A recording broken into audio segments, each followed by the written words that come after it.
Over 50 years of progress separates the racers you've just seen from these vintage machines as they make their annual run round the old short TT course. Starting from St John's, the veterans move off, not without some effort, to Ballacrane, to follow the present TT course as far as Kirkmichael and a sharp turn onto the Peel Road. And how they enjoy reliving the thrill of those early days, like the sense of achievement in actually getting the right gear and rounding a bend without falling off.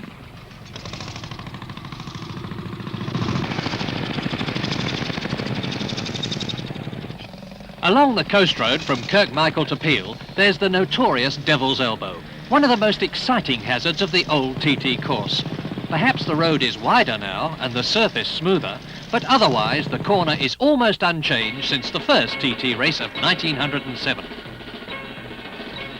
The idea of the Tourist Trophy races was conceived at a dinner in 1906 of the Autocycle Club, later to become the Autocycle Union. A race on English roads was impossible then because they couldn't be closed legally, and there was a 20 miles an hour speed limit. So the Manx government was approached and readily agreed to a race in the Isle of Man. In the first TT, held in 1907, there were two classes, one for single-cylinder machines and the other for multis, and the winning speeds were 36 and 38 miles an hour. The same distinction was made in the 1908 race, but in 1909 the separate classes were dropped, fuel restrictions too were done away with, pedalling was no longer allowed, and the winner's speed rose to 49 miles per hour. 1910 saw the last use of the old 16-mile St John's circuit and provides us with the first known film of a TT.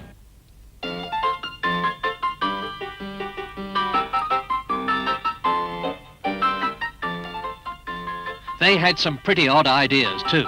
The 90-degree left-hand bend at Ballacrane, for instance, was so difficult on the single-geared bikes that this wooden banking was erected to help the intrepid riders swoop nonchalantly round. Most didn't bother to use it. Some tried, and look where it got them. By the way, Charlie Collier's winning speed on his Matchless in 1910 was 50.6, a quite incredible performance for those days. After 1910 came the move to the present mountain course, and the next film we have is 1922, a real period piece made for the Scott Motorcycle Company.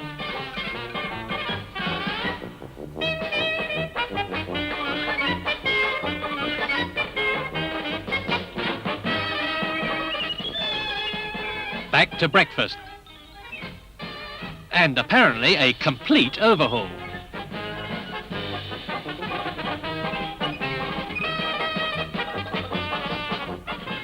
By 1922, speeds had risen to almost 60, but spectator interest was decidedly thin by present-day standards.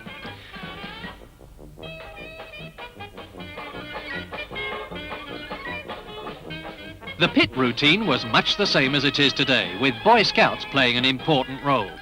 Scots provided what was a sensation then and would be still today, the use of a kickstarter in a TT to save valuable seconds in getting away.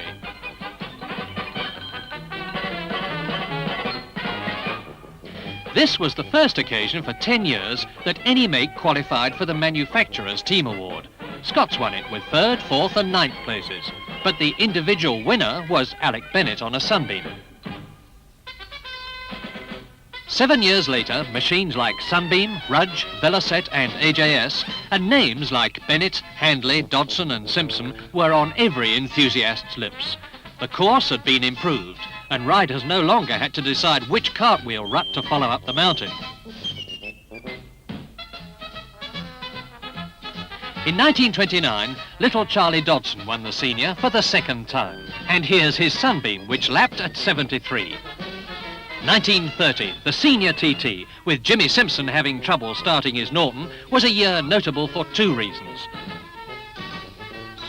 It saw the dominance of the brand new 4-valve Rudges, which took the top 3 places in the junior TT, and 1 and 2 in the senior on their first appearance,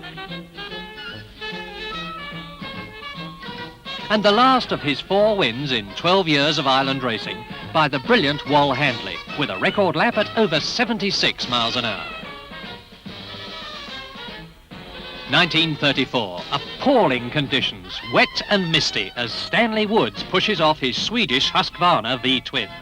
Stanley had done the double in 1932 and 33, winning the junior and senior TTs each year. But not this year, for in 1934, the double was done by the popular Scotsman, Jimmy Guthrie. And here's Jim being congratulated by Woods.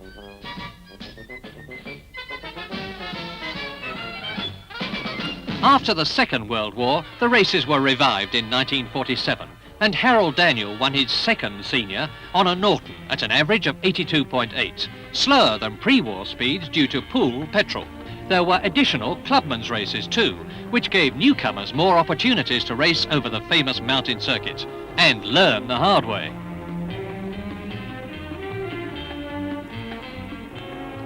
(1951), the Ballagarrigan Jump. Les Graham rounds Ballacrane on his Reg Dearden 350 Norton, and the senior lap record was now up to over 95. No wonder, for this was the beginning of the fabulous Featherbed Norton era.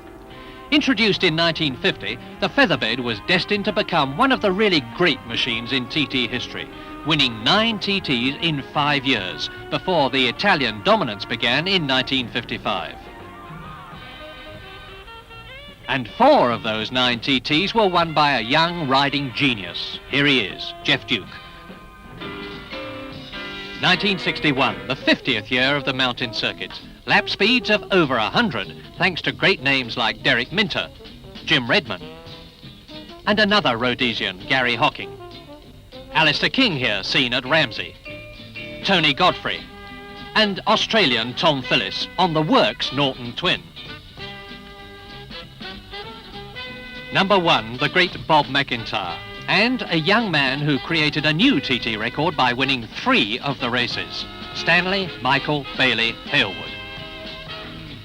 And in the Deerstalker, Rem Fowler, winner of the very first TT,